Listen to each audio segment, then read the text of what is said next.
Hello friends, हमने अपनी last class में रिस्क एनालिसिस पढ़ा था, जिसमें हमने सिस्टमैटिक रिस्क और अनसिस्टमैटिक रिस्क के बारे में पढ़ा था और हमने सीखा था कैसे हम बीटा की वैल्यू कैलकुलेट करते हैं। In this class we will discuss capital asset pricing model, that is CAPM model. It is a very important model. ठीक है, ये एग्ज़ाम में बहुत बार रिपीट हो चुका है और हमेशा आता है, तो हम इसके बारे में पढ़ते हैं। फर्स्टली हम ये पढ़ते हैं कि इसे इंट्रोड्यूस किसने किया था। It was introduced by Jack Treynor, William F. Sharp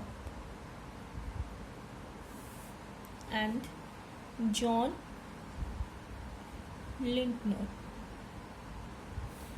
ये जो तीन लोग थे, इन लोगों ने मिलकर इस मॉडल को क्रिएट किया था, इंट्रोड्यूस किया था। इसमें इन्होंने किस चीज़ के बारे में बात की थी? इन्होंने बोला था, देखिए हमने जो टू टाइप ऑफ रिस्क पढ़े थे, अनसिस्टमैटिक रिस्क और सिस्टमैटिक रिस्क के बारे में पढ़ा था। तो जो अनसिस्टमैटिक रिस्क होता है उसे हम अवॉइड कर सकते हैं थ्रू डाइवर्सिफिकेशन, है ना, बट सिस्टमैटिक रिस्क को हम अवॉइड नहीं कर सकते। तो इन्होंने ये बोला कि जब हम डाइवर्सिफाइड इन्वेस्टमेंट करते हैं तो हमारा जो अनसिस्टमैटिक रिस्क होता है वो तो अवॉइड हो जाता है, तो जो हमारा टोटल रिस्क होता है वो हमारे सिस्टमैटिक रिस्क के बराबर होता है। तो इन्वेस्टर केवल सिस्टमैटिक रिस्क ही लेता है, तो उसके अकॉर्डिंग उसका कितना रिटर्न होना चाहिए ये इन्होंने इस मॉडल के थ्रू बताया। ठीक है, तो इन्होंने क्या बताया? They describe the relationship between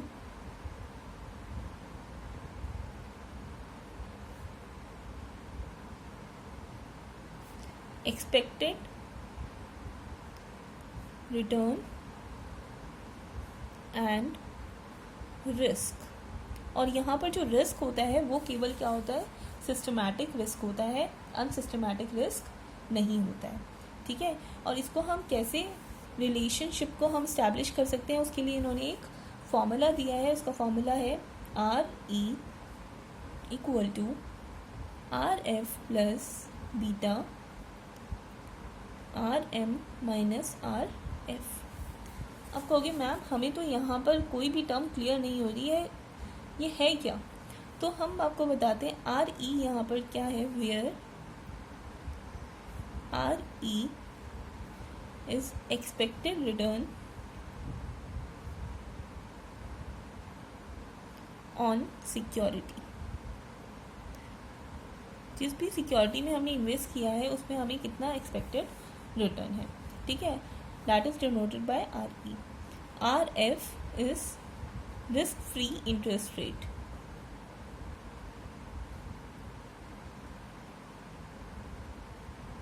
risk free interest rate वो रेट होती है जिसमें हमें बैंक लोन प्रोवाइड करता है, जिसमें हमें कोई रिस्क नहीं होता है। अब देखिए, हमने अगर बैंक में इन्वेस्ट किया है, बैंक में पैसा जमा किया है या बैंक से पैसा लिया है, तो हमें एक सर्टेन इंटरेस्ट रेट ही पे करना है या सर्टेन इंटरेस्ट रेट हमें मिलेगा।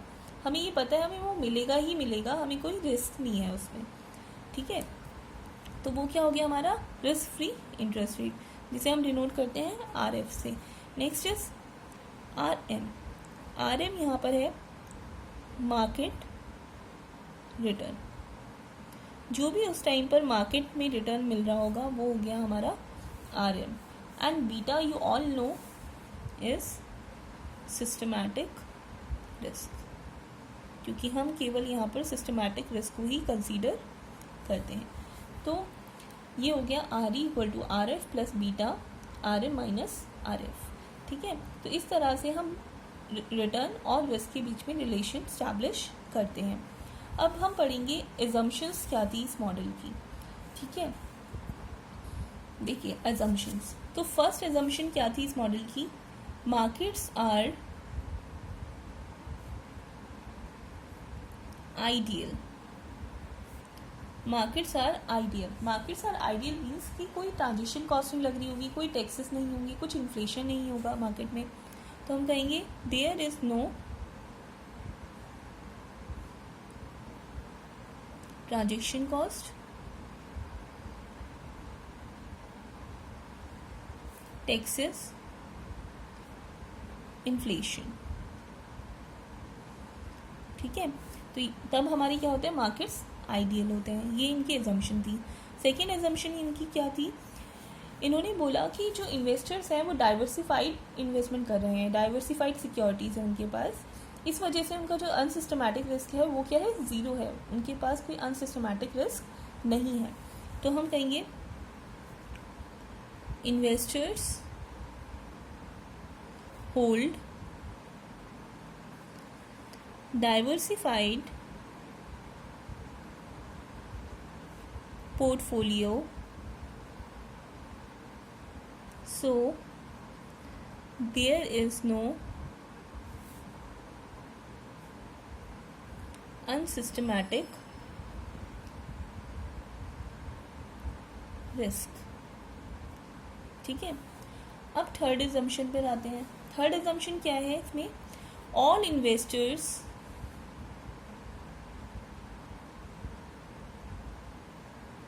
Are risk averse. अब रिस्क एवर्स क्या होता है, देखिए हमने 3 टाइप ऑफ रिस्क टेकर्स पढ़े थे।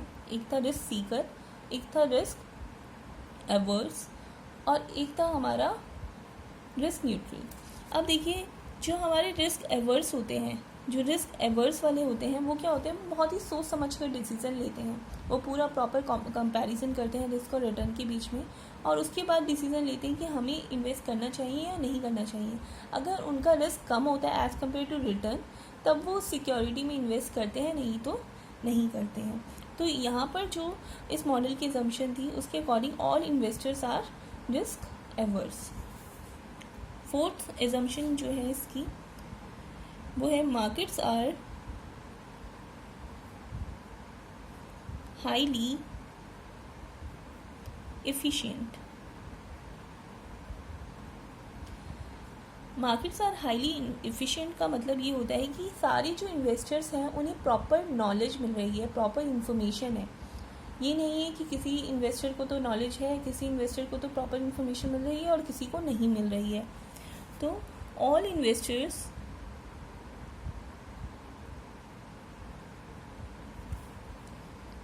have equal access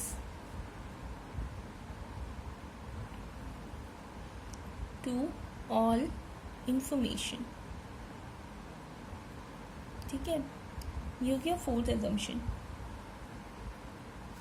and fifth assumption जो है हमारी वो ये है कि जो सारे जो इन्वेस्टर्स हैं हमारे वो बोरो भी कर सकते हैं और लैंड भी कर सकते हैं रिस्क फ्री इंटरेस्ट रेट से। कितना भी अमाउंट, अनलिमिटेड अमाउंट वो लोग लैंड कर सकते हैं, उधार दे भी सकते हैं, उधार ले भी सकते हैं। ठीक है, तो ऑल इन्वेस्टर्स कैन बोरो और land unlimited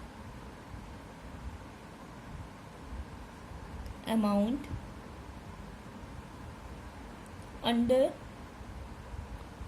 under a risk free interest rate।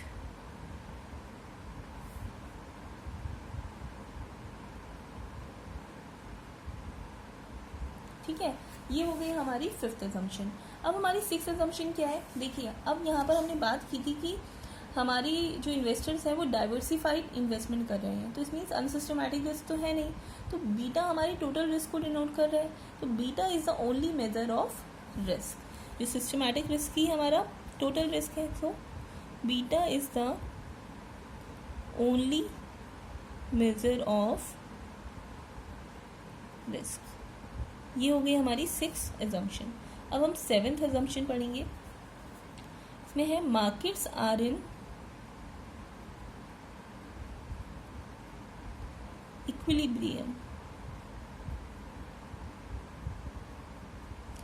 Equilibrium का मतलब ये है कि all investors are price taker, मतलब उन्हें प्राइस दिया जाता है, ना कि वो लोग खुद प्राइस बनाते हैं। मतलब they are not price maker, they are price taker. तो markets are equilibrium, all investors are price taker not price maker. तो these are the assumptions of CAPM model. ठीक है, अब हम करते हैं एक न्यूमेरिकल सॉल्व, जिससे हमें क्लियर हो जाएगा कि इस फॉर्मूला को कैसे अप्लाई करते हैं। ठीक है, देखिए ये हमने फॉर्मूला लिया है। Let systematic risk on a security is 1.2%, risk free rate is 6% and market return is 10%। Find the expected return on the security. Security पर हमारा एक्सपेक्टेड रिटर्न क्या होगा? तो इसे हम सॉल्व कर सकते हैं। RE equal to RF plus beta RM minus RF minus RM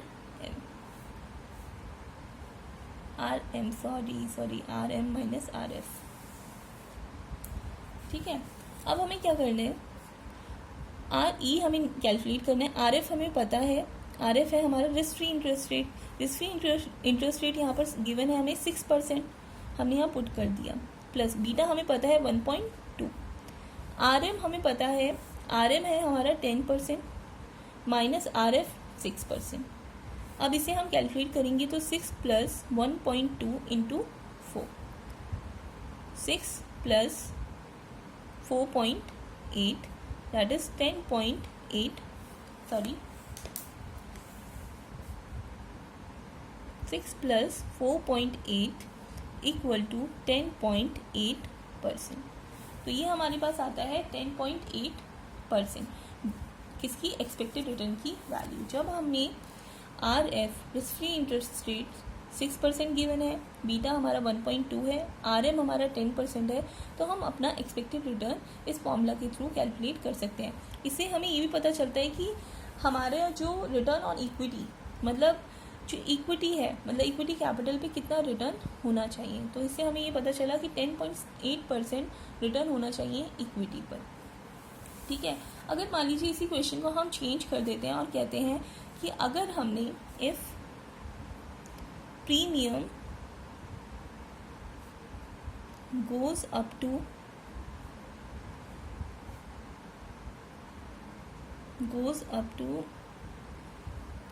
6%, then find the expected return। ठीक है, अब देखिए हमने अपने जो प्रीमियम था, रिस्क प्रीमियम, उसको बढ़ाकर हमने 6% कर दिया है। पहले हमारा जो रिस्क प्रीमियम था, रिस्क प्रीमियम क्या होता है? RM minus RF। ठीक है, this is RM minus RF। तो RM माइनस RF क्या होता है? हमारा रिस्क प्रीमियम भी होता है। तो रिस्क प्रीमियम पहले क्या था? हमारा 4 था, बट अभी हमने इसे बढ़ाकर कितना कर दिया? 6% कर दिया है। तो हमारे एक्सपेक्टेड रिटर्न में क्या चेंज आएगा? तो एक्सपेक्टेड रिटर्न यहाँ पर क्या हो जाएगा? 6 प्लस 1.2 इंटू 6%, तो 6 प्लस 7.2 ये हो जाएगा हमारा 13.2%। तो इस तरह से हम अपने एक्सपेक्टेड रिटर्न ऑन सिक्योरिटी को कैलकुलेट कर सकते हैं through CAPM model.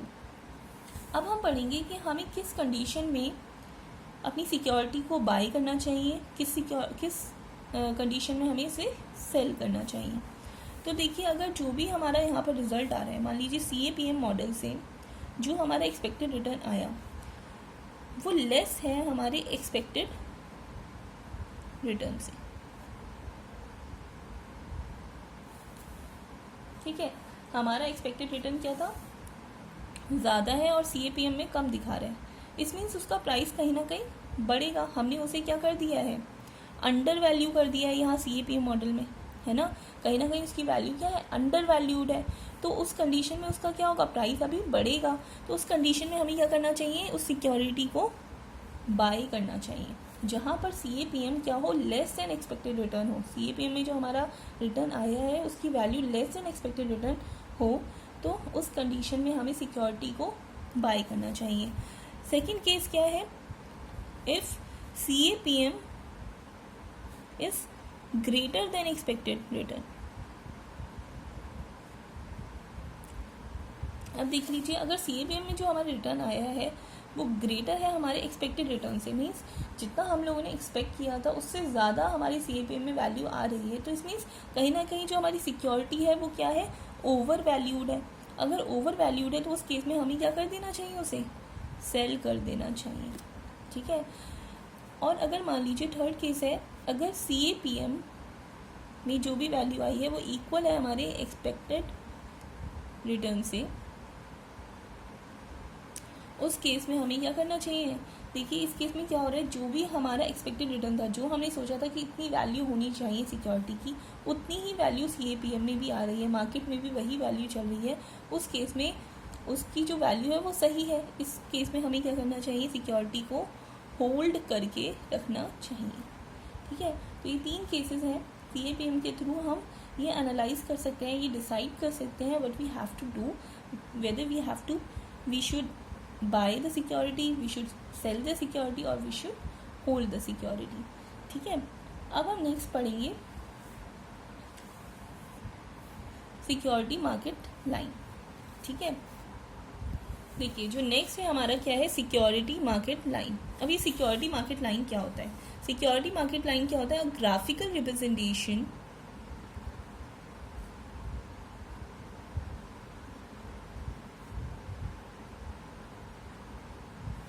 of CAPM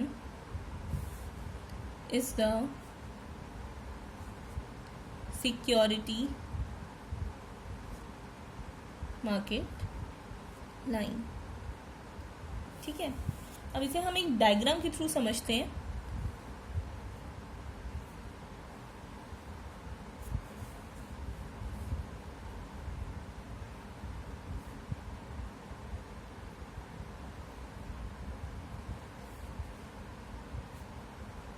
if this is RF ये है beta, that is systematic risk,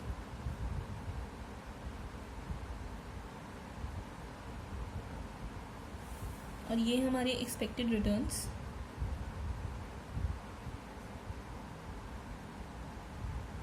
ठीक है।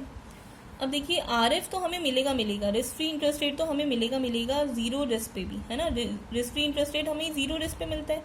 ठीक है। बट ठीक है, तो जैसे जैसे हम रिस्क को बढ़ाएंगे हमारा जो प्रीमियम है ये क्या है हमारा RM माइनस RF। ठीक है। ये भी क्या होता है, बढ़ता है। ये पॉइंट मान लीजिए M। ठीक है। ये क्या है RM, जो भी हमें रिटर्न मिल रहा है, दैट इज मार्केट का रिटर्न। ठीक है। अब देखिए जब भी हम रिस्क को बढ़ा रहे हैं, देखिए बीटा बढ़ रहा है, तो वैसे वैसे हमारा क्या हो रहा है, हमारा रिटर्न भी क्या कर रहा है, बढ़ रहा है। तो ये अगर हम यहाँ तक का लेते हैं, इस पॉइंट तक मार्केट तक लेते हैं, तो यहाँ पर क्या होता है हमारा डिफेंसिव इन्वेस्टमेंट होता है, डिफेंसिव सिक्योरिटीज़ भी कह सकते हैं इनको, क्योंकि यहाँ पर हमारा ज़्यादा रिस्क नहीं होता। ठीक है। 1 से कम होता है रिस्क। अगर इससे ज़्यादा हो जाए, मार्केट से भी ज़्यादा रिस्क अगर हम ले रहे हैं, तो ये क्या हो जाएगी, हमारी एग्रेसिव सिक्योरिटीज़ होती हैं, जहाँ पर रिस्क क्या होता है हमारा मार्केट से भी ज़्यादा होता है। ये मार्केट से भी ज़्यादा, प्रीमियम भी हमारा बढ़ेगा, बट यहाँ रिस्क भी हमारा बहुत ज़्यादा होगा। तो SML लाइन जो होती है वो ये डिनोट करती है कि हमें रिटर्न कितना मिलेगा ऑन टेकिंग रिस्क। ठीक है। अगर हम रिस्क जितना बढ़ाएंगे हमारा रिटर्न कितना अमाउंट में बढ़ेगा। ठीक है। अब नेक्स्ट ये टॉपिक हमारा कंप्लीट होता है, यहाँ पर हम पढ़ेंगे अब इसके एडवांटेजेस और डिसएडवांटेजेस क्या है CAPM मॉडल के।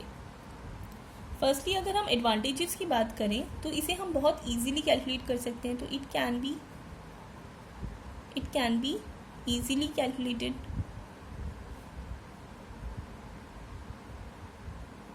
ठीक है।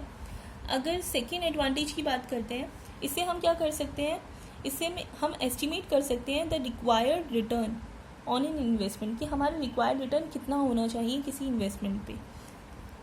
It can be used to estimate the required rate of return. ठीक है। थर्ड इसका एडवांटेज क्या होता है, जैसे मैंने आपको बताया था कि कॉस्ट ऑफ इक्विटी को भी कैलकुलेट करने के लिए यूज़ होता है। तो it is also used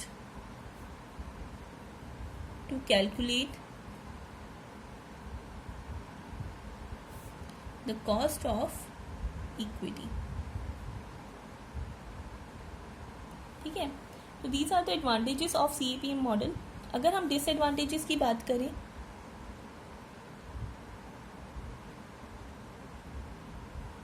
disadvantages की अगर बात करते हैं तो फर्स्ट जो डिसएडवांटेज है इसका, देखिए हम जो बीटा के ऊपर हम लोग डिपेंडेंट है पूरा मॉडल, पर बीटा की अगर वैल्यू रिलायबल होगी या अनरिलायबल होगी ये भी हमें नहीं पता। जो भी बीटा हमने कैलकुलेट किया या बीटा जो हमें मिल रहा है वो रिलायबल है या अनरिलायबल है, क्योंकि समवेयर कुछ कंपनीज अपनी फेक आइडेंटिटी बनाकर या चीज़ें गलत दिखाकर गलत बीटा हमें कैलकुलेट हम लोग कर सकते हैं उसका। ठीक है, तो reliable beta may not exist for many firms। अगर हमने रिलायबल बीटा ही नहीं लिया तो ओवरऑल जो हमारा पूरा एस्टिमेशन है, पूरा हमारा जो एनालिसिस है वो गलत हो जाएगा। ठीक है, सेकंड इसका जो डिसएडवांटेज है वो ये है कि केवल सिस्टमैटिक रिस्क को कंसीडर करता है। बट अगर मान लीजिए मेरा ऐसा इन्वेस्टर है जिसने डाइवर्सिफाइड इन्वेस्टमेंट नहीं की, तो उस केस में मैं CAPM मॉडल को यूज़ नहीं कर पाऊंगी। तो इट ओनली यूज